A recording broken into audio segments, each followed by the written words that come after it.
Record. Recording. That's it. Now we're live, We're guys. We're not live. really We're live, moving. but we're Live enough. that's live right. We're enough live for enough. you. In the flesh. Yes. That's right, you guys. Welcome back. It's been a few weeks. It has. It's been a couple of We weeks. haven't dropped anything in a couple of weeks. So this Yeah. is Between the Sheets with Lea. Yes. I am Lea. I'm your host. I'm a money-making, God-fearing, action-taking, manifesting queen. Yes. And I have my co-host here. What? WHITNEY.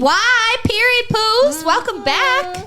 And then we have our special guest today. Yes, we do. Go ahead and introduce yourself. My name is Christopher Brooks. Yes. I do video. Okay. I do photo. Yes. I'm a tech guy. I'm a car guy. You're a jack of all trades. Yeah. Yeah. A master of almost many. Yes. Yeah. But Saved me a couple of times. Yeah. Me too. hey, do what I can with what I got. Chris is our savior. That's right. He That's doesn't right. know it. I'd say thank you for having me, but I'd be here anyway. So Yeah, he's usually Chris is usually Thanks for behind having the me scenes here. a lot. Chris is usually sitting over there at the desk. Yes, yeah. So I mean, how's everything been? How's your guys' New Year kicking off? Like, what's going on in life? New Year's been great. Everything's been, I think this New Year is kicked off with like a rolling start. Like we've just been like, bam, just into everything. Yeah, we were at the Yes. PPA, Yes. Imaging USA. Shout out to them. Yes. PPA, shout out. Learned so much. Yes, it's an amazing convention for photographers to be able to go to and really just experience photography for creatives, for videographers, for Yes. marketing, for anything, and it just really is to get you inspired and going Yeah. in your career field. And so I always tend to go and just feel this like vamp up to play with lighting and just to get more models in here and just to have Yes. fun and be creative. I think one of the big things that I took away from that show was actually just to continue to do things and not get paid for them. Yes.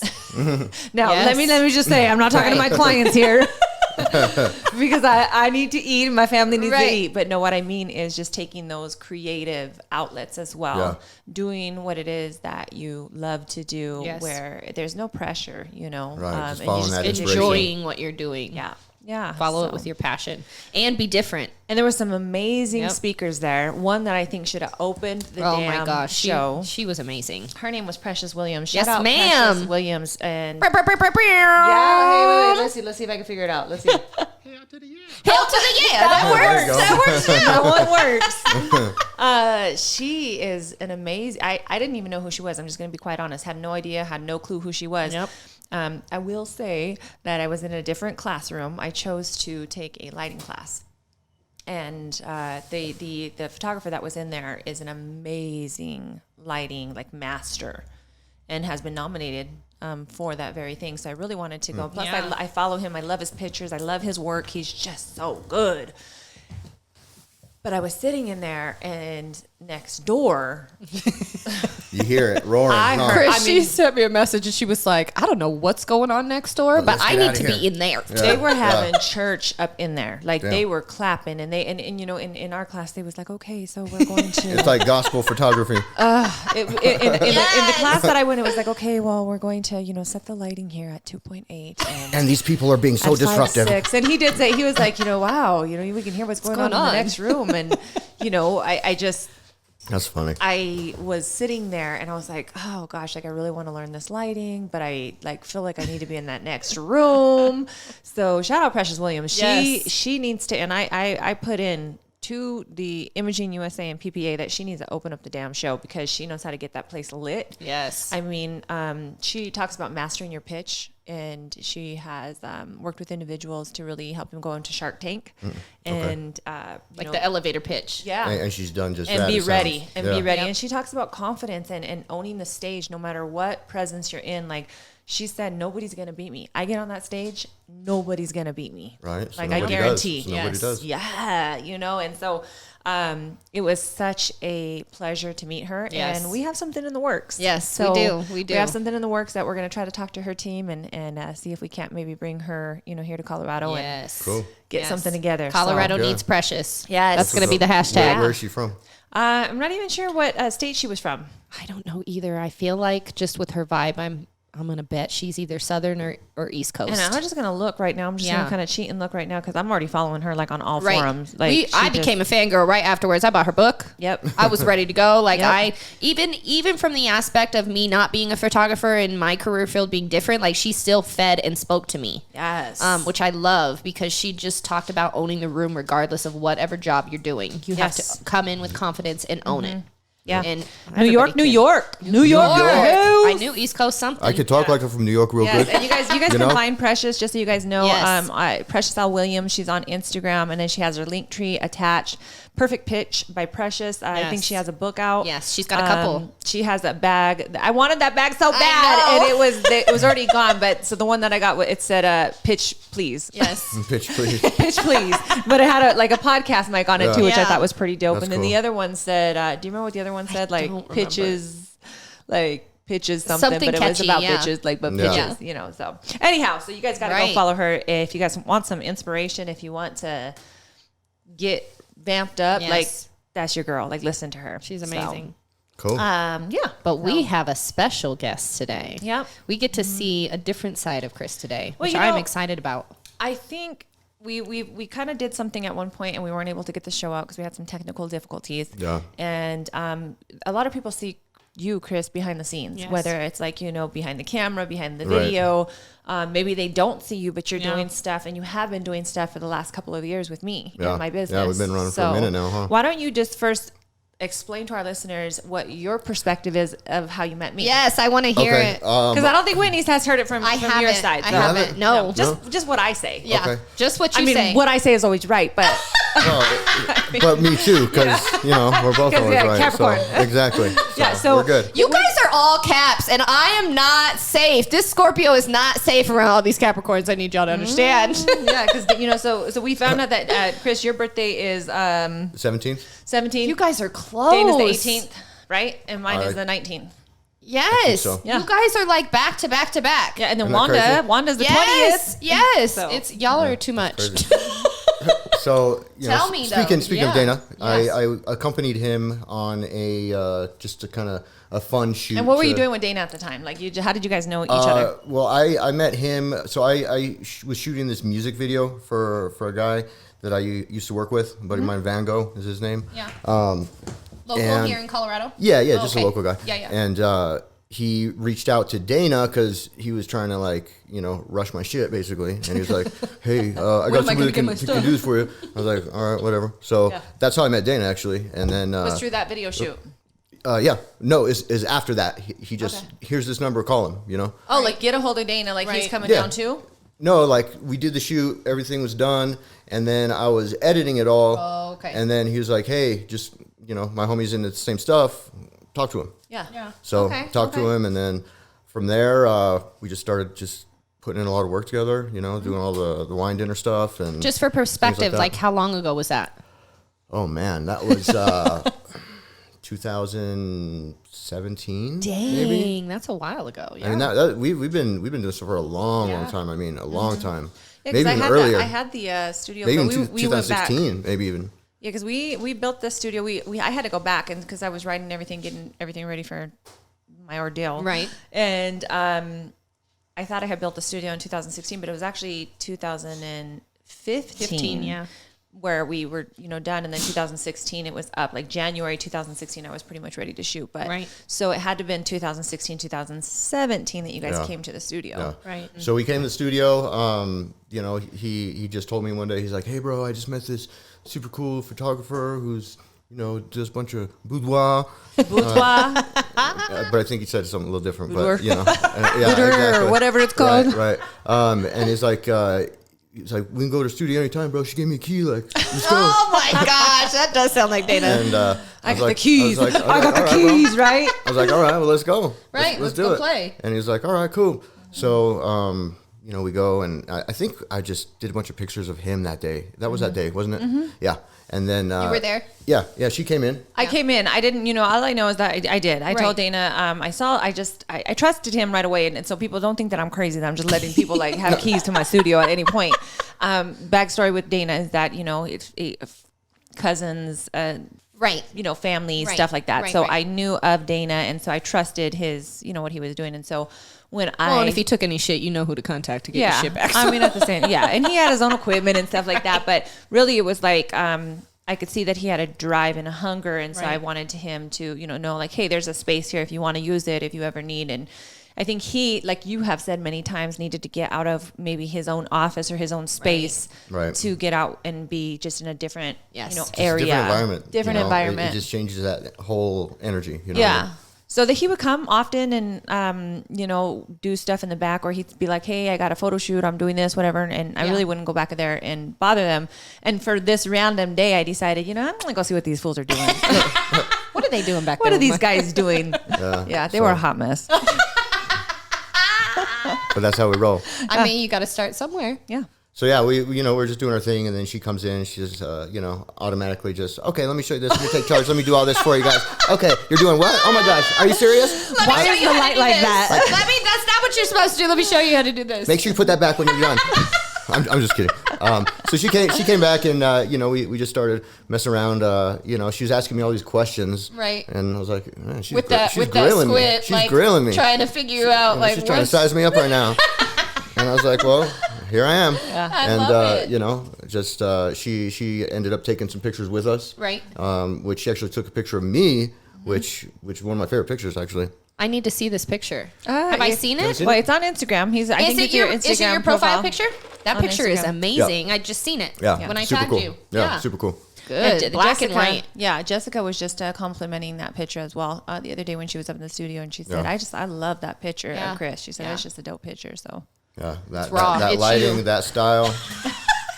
No, it's good. It's good. You got to give credit where credit's due. That masculinity, right? You know what I mean? Just capturing that, and then his tattoos, and I just really wanted to kind of draw out that contrast and the roughness and the rawness of Chris. Yes. Yeah. So speaking of roughness and rawness, yeah. So we leave, do our thing, and I don't know what it was, but there was just something that told me to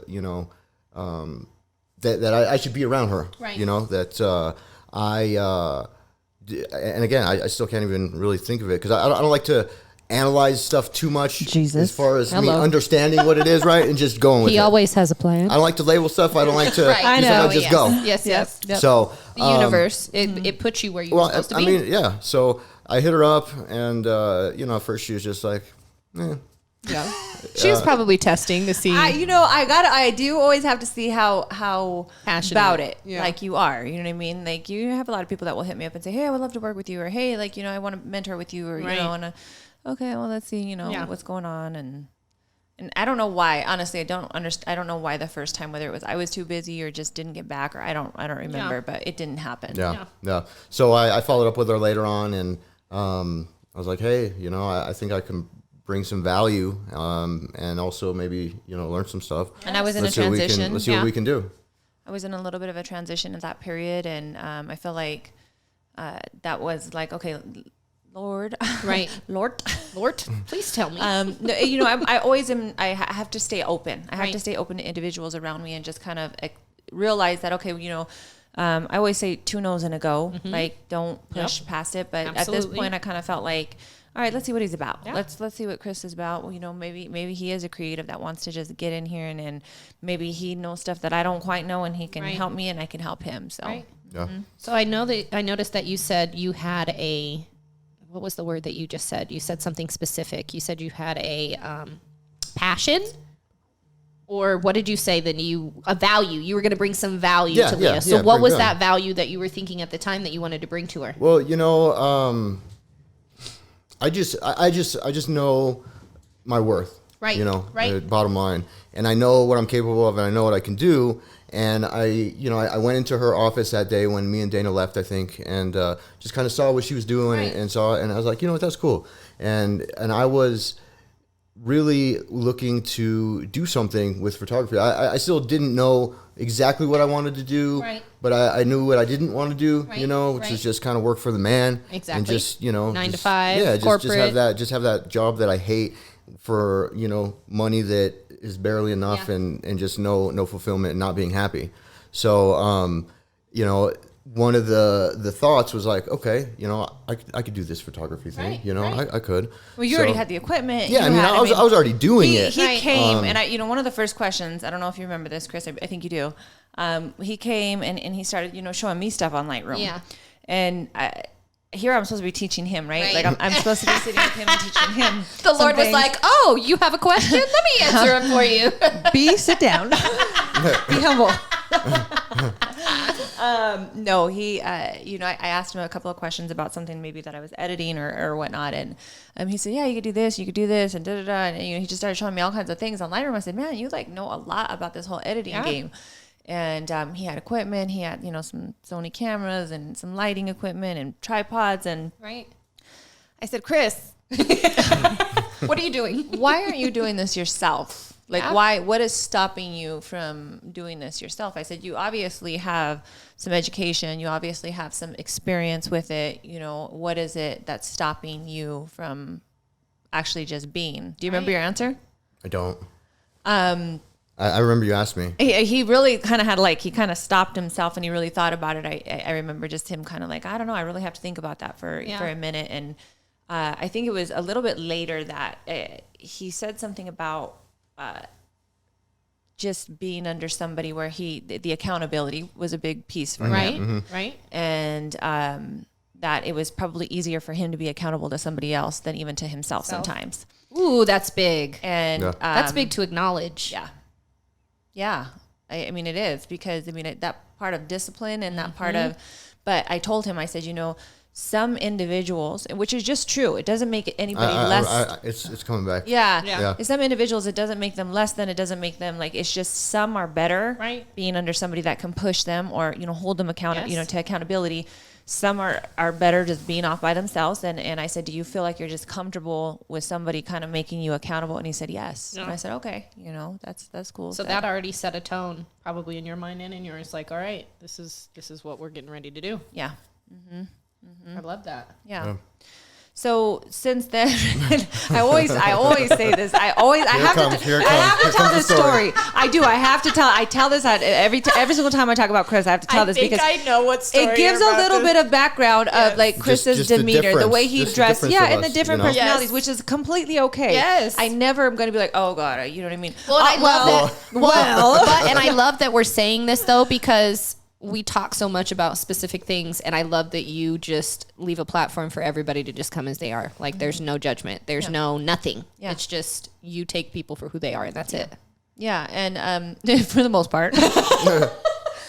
I have to be careful with my space. And I say that to all individuals is that no matter what space you're bringing somebody into, you need to be careful. I know some people use what is it called? The sage. Some people use, Gotta prayer, be meditation, careful what you invite candles, in. gyms. Or You don't know what's whatever. attached to people. Right. And I see a lot of people in and out of my home all the time. And Yeah, you do. so You it was do. very important for me, to set the ground, the Yes. foundation within that house, set the ground, the foundation with this house. I mean, I don't know Right. if you guys know, but there are scriptures that are laid Yes. underneath the foundation. Like we wrote out actual scriptures and put them down in the ground before the foundation was set. Yes. Because that's my protection. Like that is like, Lord, this is your space. Bless the ground before you even built. Well, that and make other people uncomfortable if they're not Yes. supposed to be here. Yes. They got to go. Yes. You know what I mean? Is that why Dana left? Oh, I love. Ouch. Yes, get him, Leah. She's rubbing off. Dana, on- I love you. I'm just kidding. Nope, I'm just she does not love you. She's rubbing off Yeah, on you me. should hear. Yes. Once these lines close, man. His spirit got disturbed and he had to get off the boat. I'm just kidding, Dana. We love you. He's like, who are you guys? No, I didn't. No, I love Who you you. guys? I know, right? Oh yeah, I remember He's you. like, wait, who? What? Who, what? Oh You yeah. know what? What's up, you motherfuckers? Just kidding. By the way, I'm still waiting for my T-shirt too. Oh, So. me too. Yeah. Yeah. We'll see how long that takes to get to us, but I'm still waiting for my birthday present as well. Ooh. And my Christmas present. Shots fired. So, anyhow, so when he sat down, Chris came with his equipment. Okay, Yeah. so you guys bear with me because you guys have heard this story a million times, but No, I somebody love else it. hasn't. And this is what I saw. So people know my house is the lighthouse, right? Like Yes. many will come to, and, Yes. and Jesus is a part of my life, and Christian, but I cuss a little, and. Chris came in here and he was like, look, do you mind if I like set up my space? Like, I was like, yeah, do whatever you got to do. Like, I want you to be comfortable. And he's like, well, I got some screens and I got At your other desk. That other desk. At the old house. Right. But he came and he had like boom, boom, boom, three like, different okay. screens. I'm feeling like this in the seat. Like, dang, like, okay, I'm feeling like inadequate. He brought all his stuff in and he was ready to go to work, and he turns on all of his computers and I'm sitting there and I'm just doing work, and I just kind of peek over at his screensaver, and his screensaver is demons and devils and like some crazy shit. What was really on the screen? It was demons. Was it a star? No. What it was is and ghouls and devils. Is what it shit. still is actually, but Devils and I'll show it to you. But it's from a music video of a band that I follow, and it's got a guy who's got like a goat, not a goat, but like a cow head. He's got a cow head, and like they're in like soot, like it's like outside, and he's holding the kid's head like this, and the kid's spitting like milk, demons and like ghouls water. and devils and shit. And it's cool imagery. It's artwork, it's imagery. For him, it's probably more about the photography. Not up in my house. She said, not up in here. So anyways, so I was like, I did like this. I'm probably typing. I was like, oh hell no. I was like, what did you and I'm say? like looking for a second, like, what in the hell is that? And then I just like, Lord, you send me some crazy individuals up in here. Like, you are sending me, some craze. And I said, Chris, what is that? And he just like smiles at me and like, what? That's my screensaver. And I was like, okay, that's got to go. Right. This is my space, my sanctuary. This is where I feel good. Right. Like, for me, that doesn't work. Yeah. And he was like, all right, well, cool. He's like, no biggie. He was like, what do you want me to do? Like, put Jesus with the thumbs up? Buddy Jesus. I'm like, yeah. I said, well, you do whatever else that works like that, just not that, please. Right. Yep. So that was our first day of working together. That was right. That's hilarious. First day. Yeah. Well, I mean, but you set the tone. Yeah. You abided by the tone. Like, you guys found a happy medium. But I love that there was open communication without judgment. You know what I mean? Like, you didn't get offended by what she said. She didn't get offended by that. Chris has walked up in here with some crazy shirts on. He's got some crazy tattoos. I've scoped him out on like. Right. And I'm like, Yeah. Okay, Lord, I'm just going to keep praying for him. Any intention is good intention if it comes from the heart. At the end of the day, God is chasing him just like he's chasing anybody else. Yes. And whether he believes, whether he doesn't, that's not up to me to say. Universe meant to be. All I know is what I have and what he gifted me with. And he said, many are going to come. So if you come, Right. I know that God is chasing you. You going to get this message. I just know it, so. Yep. Chris and I have had some, talks in between, sometimes we sit here, we'll just chit chat. We don't talk as often as maybe I do with you or right. As with Dana, but some of the conversations that we have had, I got to learn a little bit more about Chris and who he was and how he grew up. And so you weren't originally from Colorado. No, I was from New Mexico, from Albuquerque. Okay. And what brought you to Colorado? Well, being a degenerate drug addict. Mm-hmm. Okay. Yeah. How long were you on drugs? For all my 20s. What was your drug of choice? I mean, really anything. But opiates. Anything I can get my hands on. Well, I mean, at that point, you're chasing. Yeah, I mean, What were you running from? It's not that I really was running from anything. It's because you said you grew up in a good home. Yeah. I mean, I just Like kind of me. like kind of like you dad. said. I was always that seeker, looking to kind of seek that experience of just whatever I felt pulled towards. I guess you know what I mean. Yeah. Well, and I feel like when you're in an environment like that, you search or seek for the opposite. Mm-hmm. Yeah, you become curious, or you're missing something. right? You become curious, and you're like, "Ooh, everything's great here. Well, I Let mean, me try this." it didn't start right away like that, So I've always worked really hard. I've was working before I was allowed to work legally, mowing lawns, just hustling. Doing the same thing. We all have that same mentality. So I'm sure you understand that. But I was working. So I worked at a call center. Growing up, my first job was in a call center. Mm-hmm. I did sales, retention, stuff like that. Mm-hmm. One of the guys that was a manager there, the operations manager, kind of took me under his wing and saw something in me, you know. So he brought me up and brought me on, and when I was 19, I was managing like a team of 20 people. Dang. You know what I mean? So I went from that, in addition to doing school full time. So let me hold on. Down the back. Do you feel like at the age of 19, somebody kind of bringing you onto their wing and then putting you in this high ranked position, that it maybe put a little chip on your shoulder? Oh, I mean, yeah. Because I'm a man But, at this you know, point. you were but I could probably do it, and I did it well, and Yeah. and Well, and you even were then, probably I still making was top decent money. performing. Yeah. I mean, I was making like $40,000 a year. Yeah. At that age back then, And the reason why I ask is because I was also in the call. Well, I wasn't in a call center. I was selling phones, slaying phones. What I say. Right. But I was a part timer, and I outsold all the full timers. Right. And I was young, and I came in there, and I didn't know nothing about nothing, but I had this little bit of cockiness about me, though, Yeah. and it just kind Yeah. of.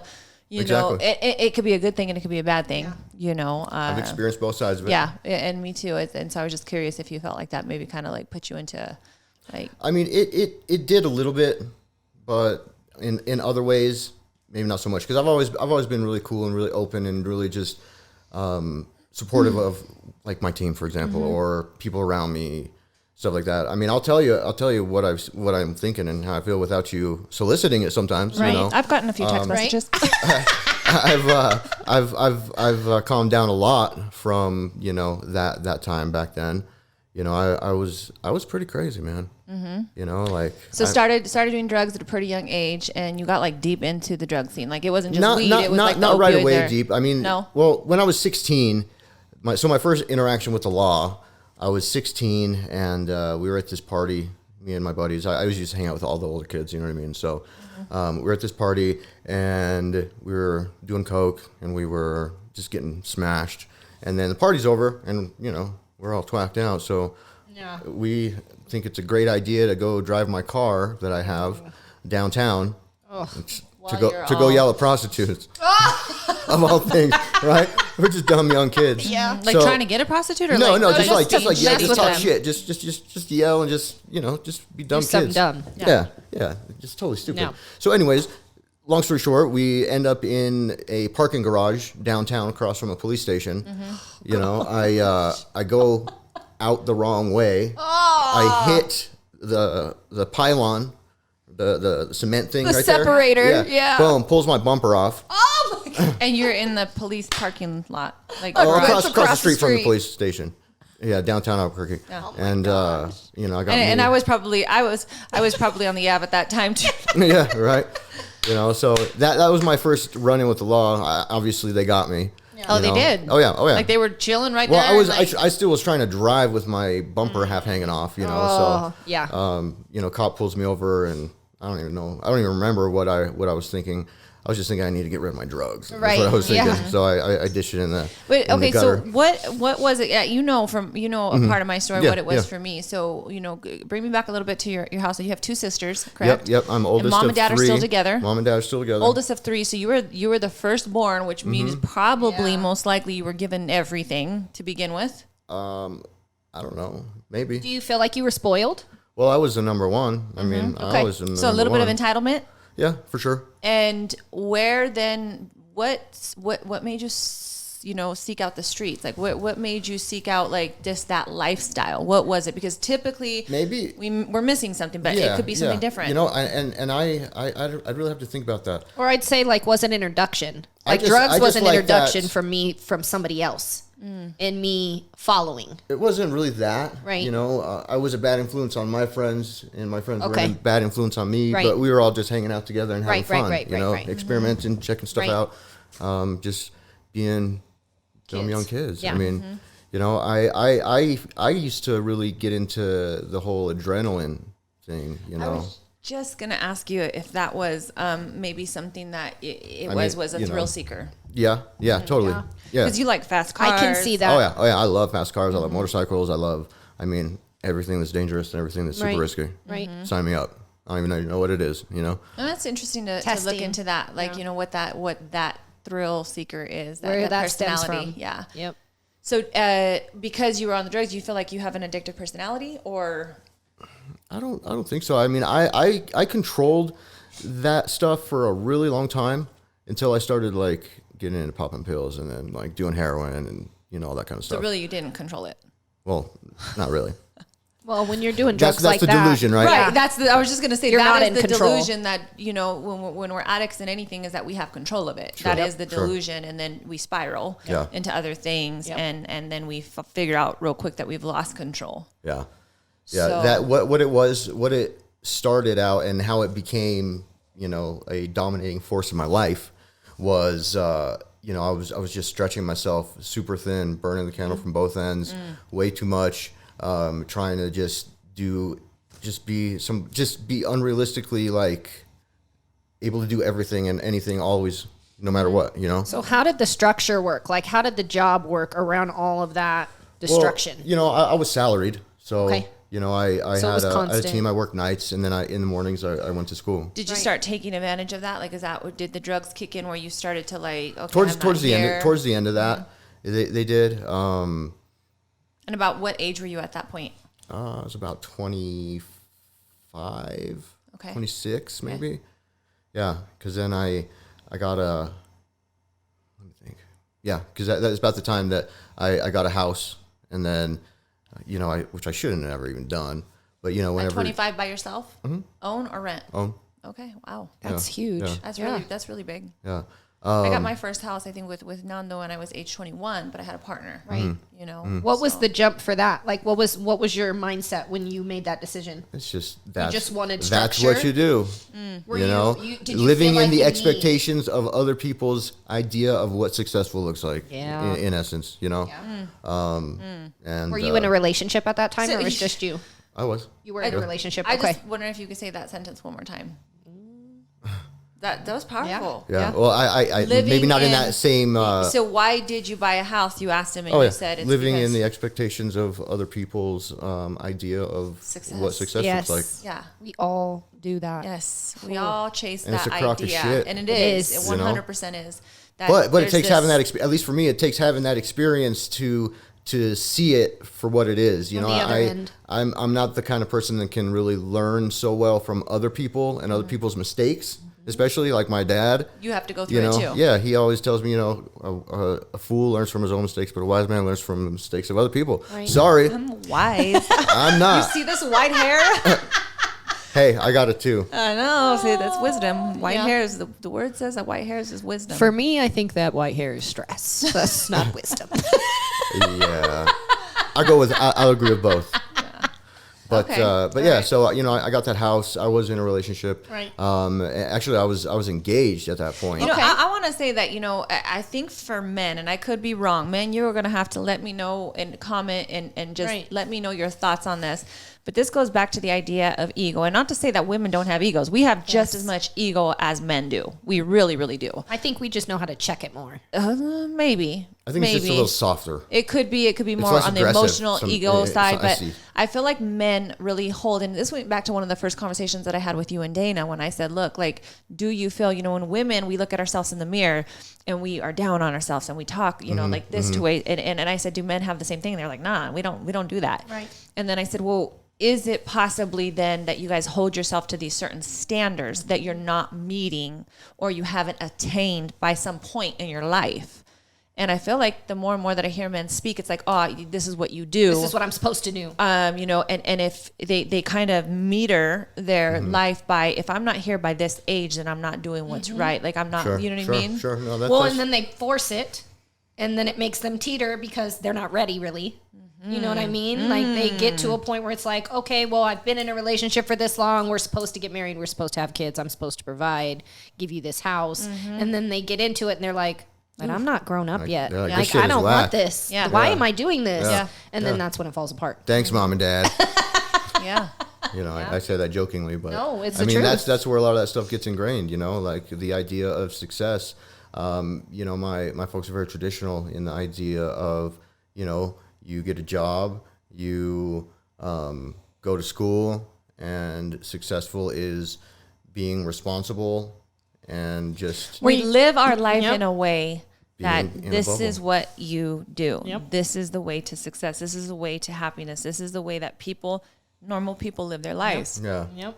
And it's like, I think the millennials are the ones that are really shying away from that whole traditional idea of this is what you do, and they're making their own ways. Yeah. You know what I mean? Right. Now there's good and bad in that, because all the millennials want to jump the boat and be like, I could do this and I could be the $1 million YouTuber, and it's difficult. Like it's very, very difficult. Yeah. But some of them are being so innovative and doing things and breaking those traditional rules and saying, no, we're going to do things differently. Yeah. You know, or even Generation X, I should say too. So Yeah. Were so- your parents, did they give you a really hardcore, like, once you graduated high school, like, you have to have a job, you have to be in school? Well, you I have to- already had a job. I already was in school. Were you I mean, already living on your own?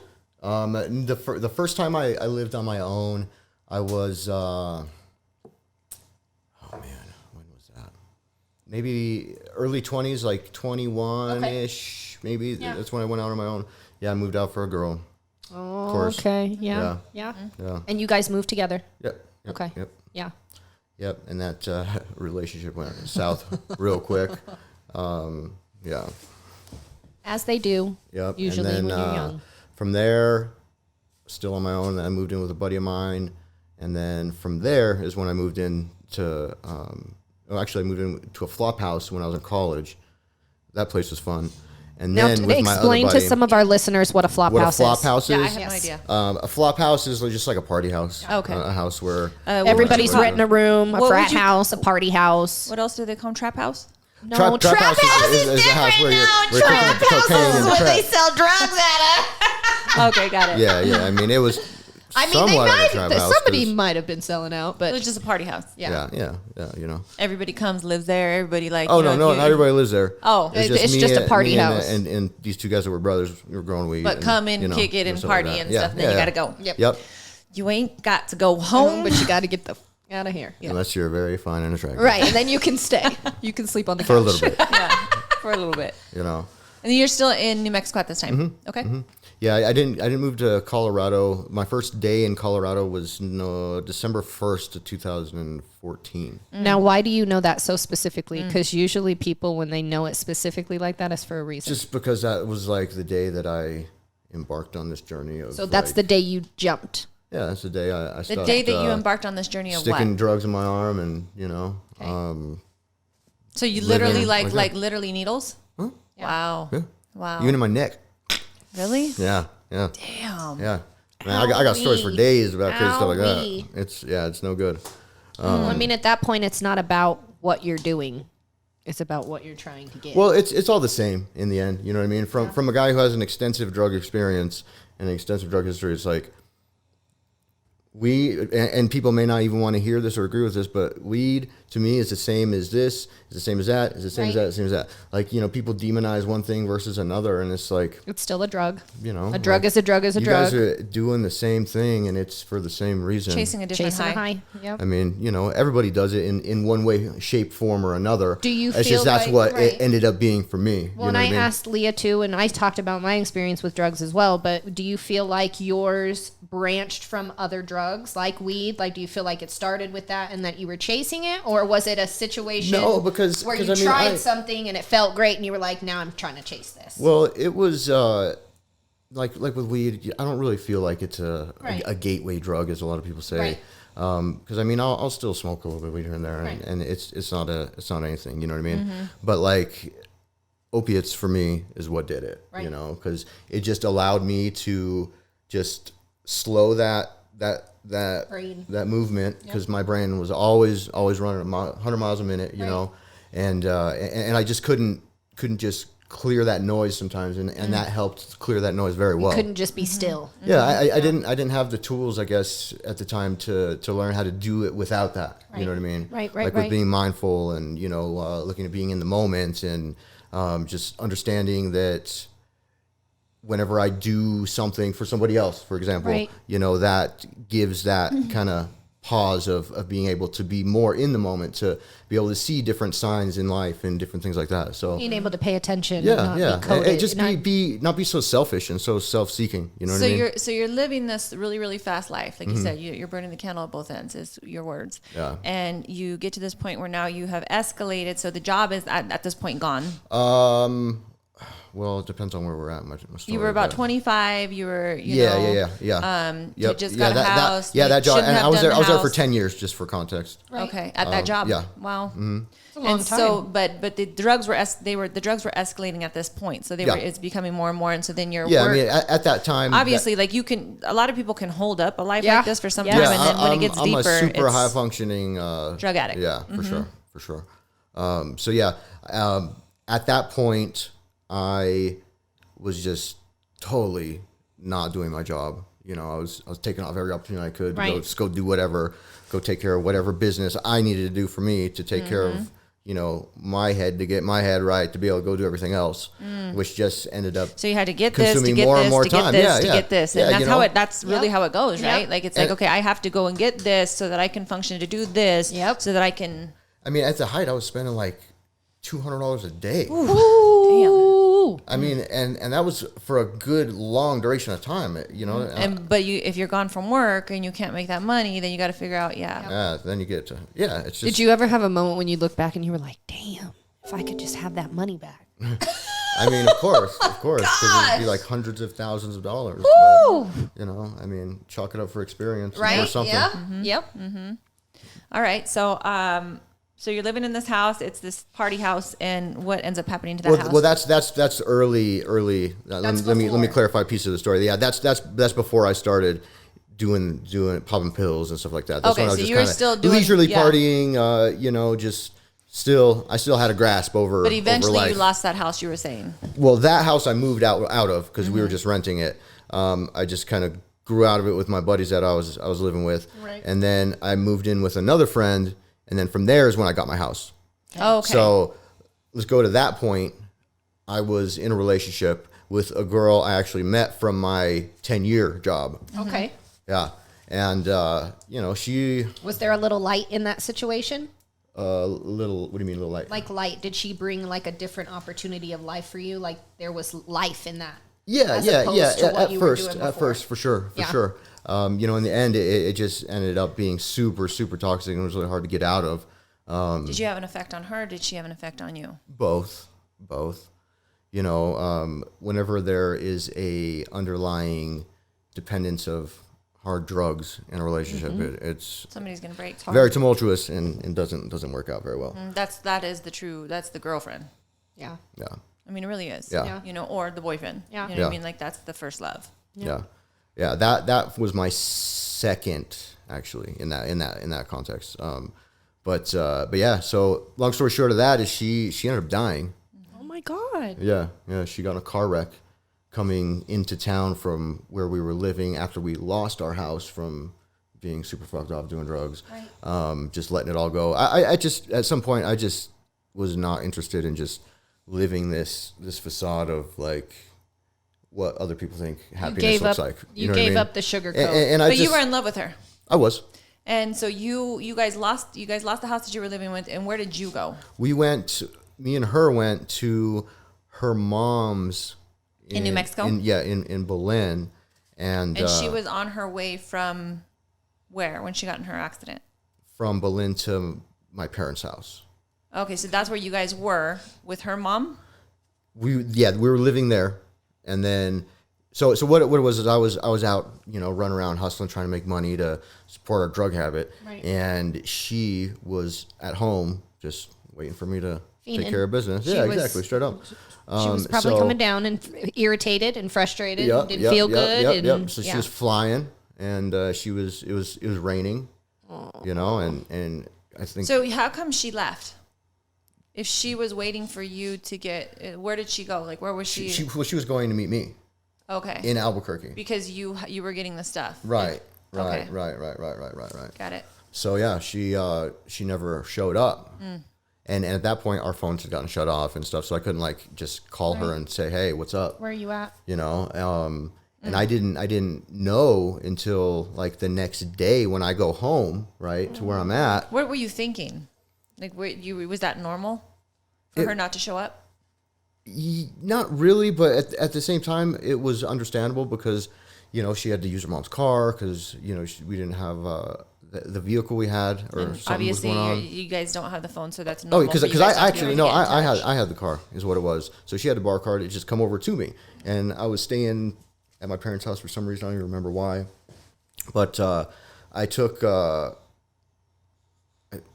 it the train? I took the train because there's a train in Albuquerque that goes like from city to city. So I took the train and I walked over to where we live, and I didn't really have a weird feeling until I got up to the door. So I started knocking on the door, and all our dogs. We had a bunch of dogs. She was a big old dog person, just dogs everywhere. Dogs were just barking uncontrollably, barking. I was like, what the fuck? Yeah. Like what is this? And then I'm knocking on the door, just pounding, and nobody's answering the door. I'm like, well, where the hell is everybody? Where is she? She didn't And come then- to me. Where the hell is she? Yeah, exactly. Yeah. So the neighbor opens the door and it's like, oh my gosh, I'm so sorry. You're like, what I are was you talking I was about? like, who's this crazy bitch? Like, what's she talking about? And she's like, she died last night. Oh my God. She got in a car and died. And Ooh, that just gave me the chills. and I it was a very weird moment for me, because of course, I was flooded with pain of loss. Yes. But at the same time, there was a huge like burden of relief. Just that I didn't have to like that was the close of that life and that chapter of my life, if you will. Wow, that's And huge. and that just I felt that I didn't need to just do what I was doing anymore. There was a weight lifted off of you. Yeah, huge weight. Yeah. So you're battling with like the All this stuff. grief, and then also the feeling of being overwhelmed Way overwhelmed. but almost in a good way of like, okay, this is probably my out. This is maybe my, Because I mean, like, I needed had to been get out of living this. with being overwhelmed for a good minute. I mean, I know you guys probably haven't ever had a house foreclosed on you, but like, going through that process, people blowing up your phone, always wondering where their money is, people knocking on your door. That's a constant stress every day. And it just going through all that showed me a couple of things. Looking back on it, is money for one is really nothing that can kill you. You know what I mean? The stress, at least. Like my wife now, she battles a lot with the impending financial doom, right? Right. But me, I'm just like, yeah, screw It's it. going to come or it's Like, going to go, but it's not it gonna is kill what it me. is, and we'll get through it and we'll get by. Where she's like losing her shit because she's thinking the worst case scenario of things happening. I'm like, look, that ain't gonna happen until like 7 months. Right. But again, you don't know until you've gone through the Experience whole spectrum of it all. So It's kind of that same concept where it's like when people that live paycheck to paycheck and you get a bill, and I joke about it like a because surprise bill. Right, a surprise bill, or you get the bill. It's on an episode of Everybody Hates Chris, and her husband tries to take responsibility of paying the monthly bills, and she's like, he paid a couple of the bills in full, and she was like, you paid him in full, and now we're not going to have money for this, and now we're not going to have money for groceries. You're messing up my system. And he's like, well, the bill is due. I paid the amount that was due, and she was like, no. You need to pay the minimum amount so we can stay afloat because this extra money goes to this and this goes to this. Gosh, it's so funny that you say that because Nando and I lived our life like that for Yes, a minute. and like it's we stressful. would get our pay, we would get paid, and it was like, okay, well, I got to pay this, and this, and I'm gonna like not pay this one. You or gotta I'm gonna, rob like, Peter to pay this one Paul. with this Yeah, one, yeah. and then did and that so for he so would always long. tell people like very proudly though, my wife can like finagle some stuff and like and that was a proud moment for us. It was like Yes. that because I could handle the bills and like make this one pay this one. That was a great thing. Let me call and get that extension. Yeah, A couple of Right, weeks right. until my Wow. next paycheck, and you then just, it'll. You just saying that was just like, wow, we used to live like that. Yes. And people do. I'm not ashamed. I have to rob Peter to pay Paul right now, but it is what it is, and I got to do what I got to do to make it afloat. But until you go through that, people don't get it. People don't understand. They're like, well, the bill is due, so you need to pay this. You're like, no, we're not. It's not going to get shut off today. I'm just like, we don't got to pay nothing. We just file bankruptcy and it goes away. There you go. Yeah. Which is something I did. Right. You know what I mean? And that helped me. I cleared like 80,000 of debt. Wow. Holy So cow. I was living quick. You know what I mean? Fast. Well, outside of the means I probably should have. So what happens to you at this point after this accident? Like, so after the accident, I go back home with my parents. And you're how old at this point? I'm 27 ish. Yeah, about 27. That's So got to be kind of humbling in itself. yeah, I mean, I had been Back and forth. I don't know. I don't remember. Actually, I hadn't been back and forth. I think that was one of the times where I was actually back. Yeah, that was. So yeah, it was a little humbling, having to be back under my parents' rules and all their stuff, which was very difficult for me. Because I've been just And I'm sure they're living looking my at you life. as like, no, you are going to abide by the rules because thus far in your life you haven't because you're strung out on drugs and Right. you need to change something. yes, You know what I mean? Yeah. Not like, okay, my 27-year-old, like, he needs some help right now. He's struggling and we'll help him get on his way. But it was more like, no, we're going to take control because obviously you don't have this. Right. But I really didn't start anything new. I just continued on, just not knowing how to deal with it all, really, outside of just knowing outside of dealing with it the way I've dealt with it for, the last 5-6 years was just, coping and covering. Yeah, just stuffing it down and, forgetting it temporarily. And so one day I was trying to find money to, get everything taken care of. And You were literally going to rob somebody. yeah, I That was your literally mentality? did. Oh, you did? Yeah, I straight literally did.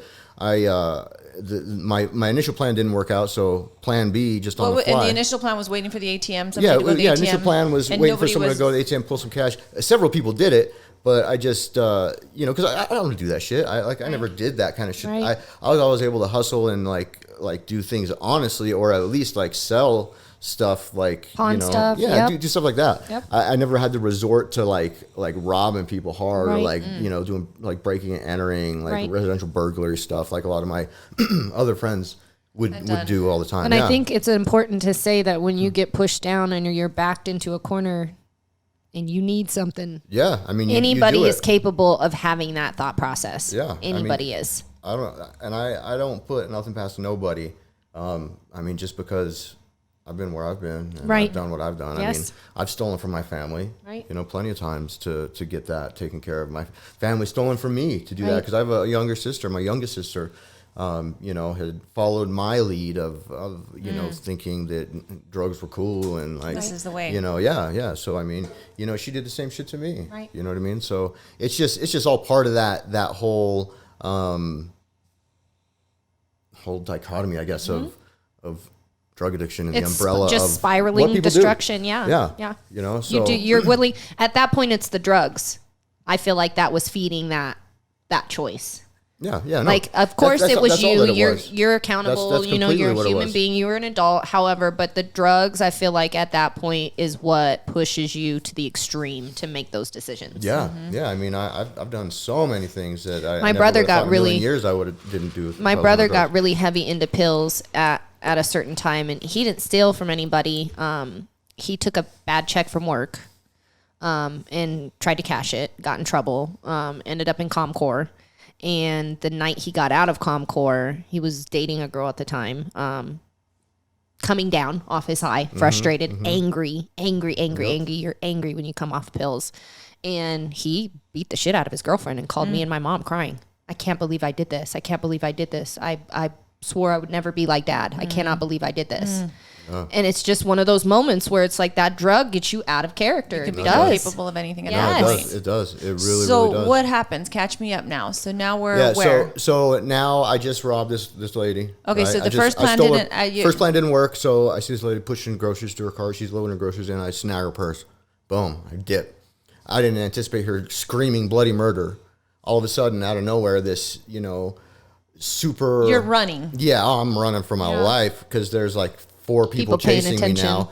And one of them is this super fit guy who's like all about it. And, Saved the day. I'm a cigarette smoking, heroin withdrawing drug addict who's just trying to get away. his high on. Yeah. And I get him off of me by chucking the purse at his face. So I run. I Right. keep going, and a couple of the employees at the store are following me, and I tell them to stay the fuck back. Gosh, I got that a gun, and stress. I'm chucking rocks at them and all kinds of stuff. So from there, I'm running into the mesa, which is just like a like desertish area, like unlandscaped area Right. that's not developed, that's behind the complex that I live in.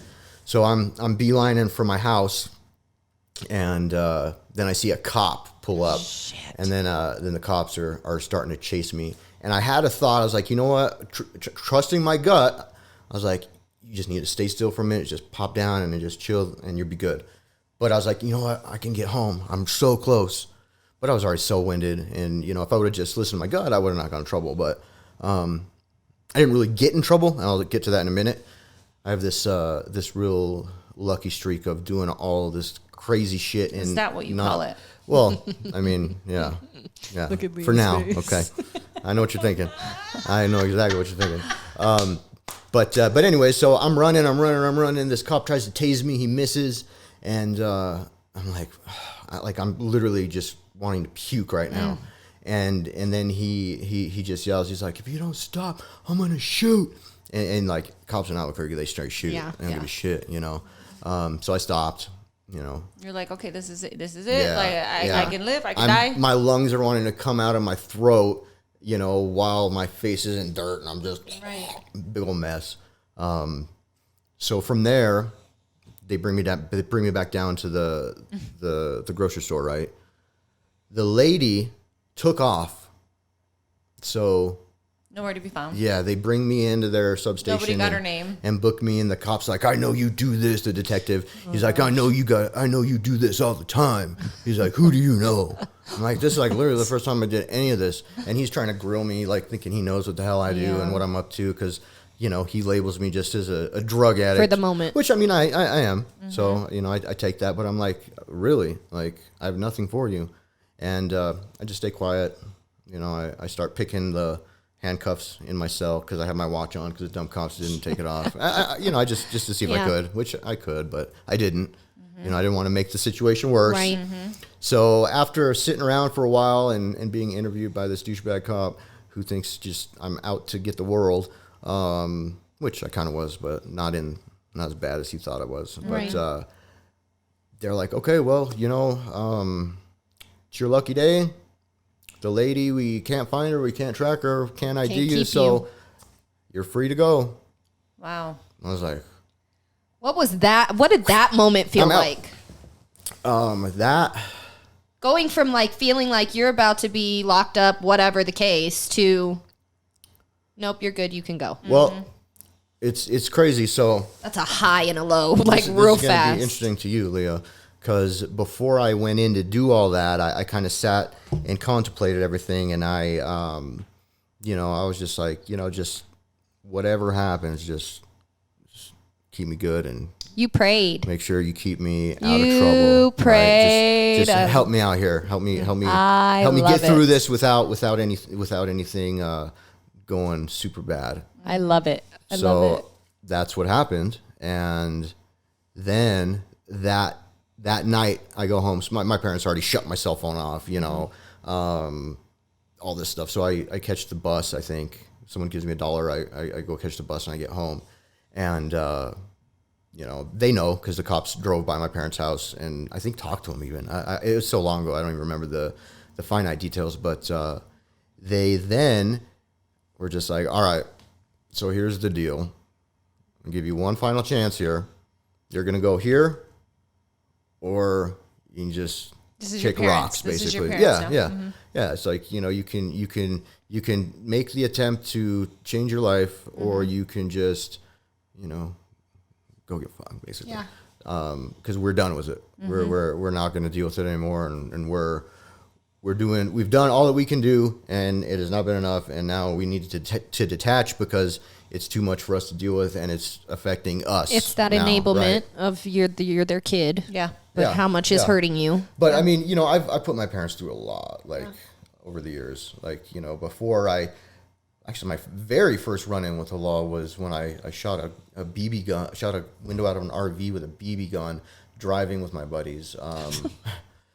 And that was the first one. So, I mean, I've just had so many different things that have come up that they've always bailed me out and taken care of me with. So what was that option? You said you would choose this or this? I can go to a rehab facility, And where was that? Colorado. So that's how you got Yeah, here. yeah. Okay. Yeah, my dad, checked like so from my sister, Right. my mom was already like in the scene of like all of the support for people who have Trying to drug understand. addicts in their family, like Al-Anon or Narcanon, I think is what it was for narcotics. Like an open forum where they can come and talk. Just a 12-step. Narconomic. Yeah, That does not sound good. I think that's what they. This what it was is called. for the narcs. Yeah, right. Snitches get stitches. And it's anonymous. But yeah, so she had already made connections with people and different things like that because she was talking about because like just for a little context like heroin specifically in New Mexico and in Albuquerque. It's heavy. I mean, there's like 15, 16-year-old kids shooting dope. You know what I mean? Like Heroin's it's wild. getting heroin. That heroin. And meth is becoming a bigger issue in so, the Springs too now. And pills. Bad. I mean, It's Cheyenne Mountain everywhere you School, go, like you know? that school is crazy. Yes. It's everywhere Yes, you yes. go. Just like everything else. I mean, Yeah. it's always around you. It's just a matter of the choices you make and Yes. What you want to do, and who you want to be. So was that a breakthrough moment when you chose? I'm curious how that It wasn't moment that went. that wasn't the breakthrough moment. The moment for me that was just like, all right, cool. I'll do whatever the you hell guys want me to do. like whatever, like cool. And you show up here, so they send you here. Yeah, and I Did you think about doing something else? no, not No. really. I didn't have any options. I was Right. I was out of options. I mean, Right. I had already burned a lot of bridges. I had already just like I can mean, imagine that your was- friend. That was it. Your friend base was probably gone. Yeah, I mean, I was done. I mean, I had a couple of good homies that I was still cool with, that I didn't burn my relationship with. But anybody else I could take advantage of, I just Right. burned them. I didn't give a shit. Right. That's just how I was living. Right. So the breakthrough moment I had was when I got here. And about a week into me, 3 days actually into me being here. So I come here and I get put up in this super nice house in Monument or Palmer Lake, big ass mansion, and I'm with all these random people that I never know, a bunch of kids, couple old guys, and me, So that was pretty interesting. But the moment that it just all like sunk in and made sense that this is where I was supposed to be, and like this is where I need to be, and everything's going to be okay, was so whenever you're super dependent on hard drugs for a living, it's really hard to sleep whenever you don't have them, right? So initially it was so hard for me to sleep. I just couldn't sleep. So one of the nights I couldn't sleep, I went outside on the back patio of this house, and I was just looking up. I was smoking a cigarette, looking up at the stars. I was just like, just give me a sign here if I'm doing the right thing, if Right, this if is I'm where I where need I'm to be, supposed to and be. yeah, if this is where I'm supposed to be. And then I shit you not, like not even a second after that, like 4 shooting stars, Woo! just shoot. And, Confirmation. And that's like you can't chalk that up No. to just coincidence. Like, I was looking and I was just asking for confirmation, and I got the confirmation I needed. So, So let me ask you a question, Chris. yes, Leah. When did you stop trusting God? I mean, I never have. I just don't label it. Gotcha. Did you ever become angry with God? No, No? I don't think so. Was God ever in your household growing up? Like, are your parents believers, or like anybody that you were my around? mom tried to get us all to go to church and Because it's the you right know, thing do to that do. thing. I mean, But she wasn't like spiritual, like reading, like you never seen like no, or had she images ain't of no her Leah. reading her Bible You know, or she you're ain't, right. she ain't no BYOB, bring your own Bible. So it's type, not you like it's not like you grew up around know. it, or No, you I were mean, around the church. I had the opportunity to freely explore spirituality any way it made sense to me. It wasn't shoved down my throat one shape, form, or another. Right. And I love this topic because I feel like this is that conversation I was having with you after you did your interview with Dana. And I was talking to Nando, and I was like, what about people that are just not raised around it? Here we have somebody who's came into, a household, born into it. Parents probably aren't believers, believe in something, maybe not God, but is that negligence, or is that just like, how do you determine that? Like, is it negligence? I can't say that it's ignorance, because that's what you were born into. Mm-hmm. It's no different than a Native American child being born on a reservation. They believe in something different. Mm-hmm. You know what I mean? Right. So it's just, I think it's your situation and then the choices you make afterwards. And you made choices afterwards regardless. Yeah. Whether it was a higher power, the universe, God, whatever you want to call it, you were craving just call it the level of deity. Right. And let me just kind of, you were craving confirmation from something bigger. My question is totally. That, whatever you call it, I call it God. Yeah. Right. Yeah. He was answering you. Sure. Totally. Over and over and over. Yeah. And so where does that fall in your life now, where you're at now personally, with a lot of inner turmoil, with a lot of things that are going on personally right now, right. Where you don't maybe rely on that voice or that pull? I guess I just don't ask. I mean, it's Word the says bottom that you line. don't have because you don't ask. And that's the power of our words. I mean, like I said, whether you call it manifestation, whether you call it, you don't receive unless you ask. Mm-hmm. Right. And usually maybe that was the question, is when did you stop asking? Right. I'd have to think about it. Mm-hmm. I feel like we get in moments. Probably sometime in the last 2 years, probably. I feel like we get in moments where we get comfortable and we think we got it. Probably a little bit before I met you, Leah. Right? We think we got it. I'm in control. I can figure it out. I can do it by myself. Right. And then we get in those down moments and we're like, shit, I need confirmation right now. Like, am I doing the right thing? Please give me a sign. Mm-hmm. Yeah. So, I mean, I got that. And then that is what I think allowed me to just be in the moment of what I was doing and being okay with it. You know what I mean? Because it was 6 months. And somebody who's already trying to figure out his way out in a week, choosing to be present. Just I made that choice, and I got a lot of value from it. With just all the different stuff of things of therapy. Well, and I bet you probably started seeing things happening once you chose to be where you were. I was totally. I was in that facility through their different steps for 6 months actually. Okay. So I was there for a good minute. You know what I mean? Let's just pause right there, because we're an hour and 7 minutes in right now. We got it. We definitely have a part two. Yes, we do have a part two. Just because there's so much more that I want to dive into. We haven't even talked about my Colorado life. I mean, we haven't. We haven't even got to Colorado yet. Yeah, I so talk a lot. Sorry. No. This is great. Yeah, I think it's a special type of show, because we know some individuals who have struggled with drug, addiction. And they too have a story and whatnot. But again, it just goes to that place, is that there's somebody that's listening that could actually be in the same place right now. Absolutely. Totally. There's somebody that's listening that only has headphones in a phone and that's it. And they could be listening right now. There's somebody that's just coming out of it and they're like, okay, what do I do next? Right. So I think that's just really powerful to be able to explain your story and be so vulnerable and transparent.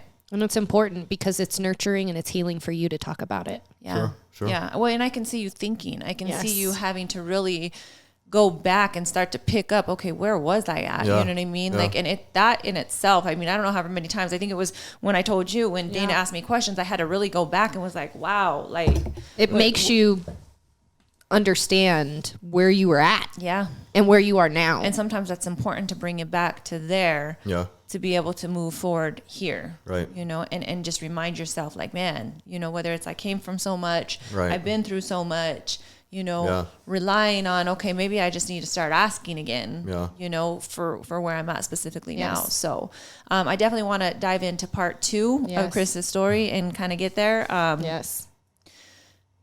We will do so. I want to do that sooner than later. Yes. So I want to cut this one right here, and I don't even we didn't even get into some of the questions I had. Some of the she prepared and I just no, and I every now and then I do want to say that one of the scriptures that I brought up for specifically Chris is and this may sound funny the way that it reads, because I don't like the word like sinner. Like I don't like the word sinner. Sinners are winners. I got a shirt that says it. So but, like, at the end of the day, like we are all sinners. We all are. And at the end of the day, it's just like when we use the word sin, the reason why I don't like it is just because we hold ourselves to this this accountability. We hold ourselves to what is sin. Like what is sin? Right. And the word does give us a definition of it, but at the same token, I believe and when God really came to spoke to me, it was like, look, like you guys all like labeling things. You guys have a lot of things wrong. You guys are the ones that labeled me. You guys are the ones that labeled sin. You guys are the ones that labeled this and that. And really we were meant for a journey. You know what I mean? Just to experience. Adam and Eve came in with just full innocence. Yep. Full innocence. They didn't know what sin was. They had no idea. And it wasn't until their eyes were open that they realized it. And so what I wanted to say, there was two scriptures that I had in mind, was that first and foremost, that God didn't come for the saved. Mm-hmm. So many of our Christians who believe, and the reason why I identify as Christian, but I don't identify as Christian, because so many of our Christian, brothers and sisters, is they lead with hate, and that's what tore down, the churches and people, and why it's such a turnoff is because they lead with hate. God hates this. God hates this. God hates this. God is love. Yeah. God is love. And you don't bring somebody back to repentance or just to even God himself through hate. You do it through love, through example, by just being around. And one thing that God told me a long time ago is just be an example. That's it. Don't preach at them. Don't speak to them. Just be an example, and they're going to see me through. Yes. They're going to see me through you. And so that is the scripture that I wanted to get to. And then the other one is that, Jesus sat with these people. Like these were his people. Yes. You know what I mean? And, but what he did was he did call them out and say, okay, now it's time to do something different.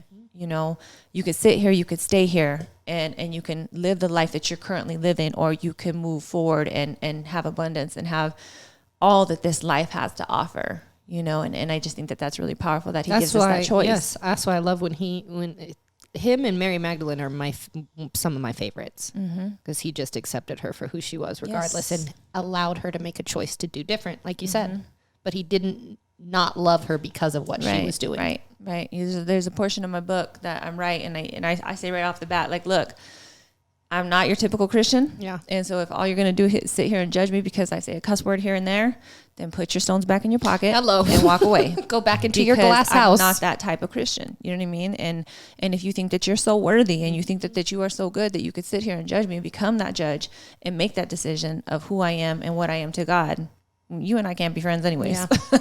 You need to get off my boat. At the end of the day. So we are going to jump back into Chris's story. We're going to catch back up from Colorado to where he is now in his life, everything that he is, experiencing in Colorado. And because boy, that's which is amazing. Part 2. Yes. Yeah. Part 2. Yep. Yes. So if you guys want to follow Chris, you are on Instagram, you are on Facebook. Yep. If you guys want to reach out to Chris and you guys want to give him a word of inspiration, or just even thank him for sharing his story because you may be going through something, where can they find you? Instagram, CTEBEE. That's my initials. And he has this amazing picture that's on his profile. So check out that picture. Super fresh. Shout out. By a great Lea Flores photography. Where else can they find you at, Chris? I'd say just go on my Instagram for now. I'm not huge on Facebook. Okay. But Instagram, I still show some love. Show some love. Love. And if you have a story and there's something that you identify, definitely share with us. Yes. Yeah. Write some notes and let us know. We would love to hear about it, because there's definitely going to be a part 2. So thank you for sharing with us today. Yeah, you did amazing. Thanks for having me in the seat. In the actual seat. That's right. Like in here. Yes. What, Chris? I was gonna dance. I was gonna shuffle. Yes. Yes. I brought my between the sheets. My rollerblade shoes.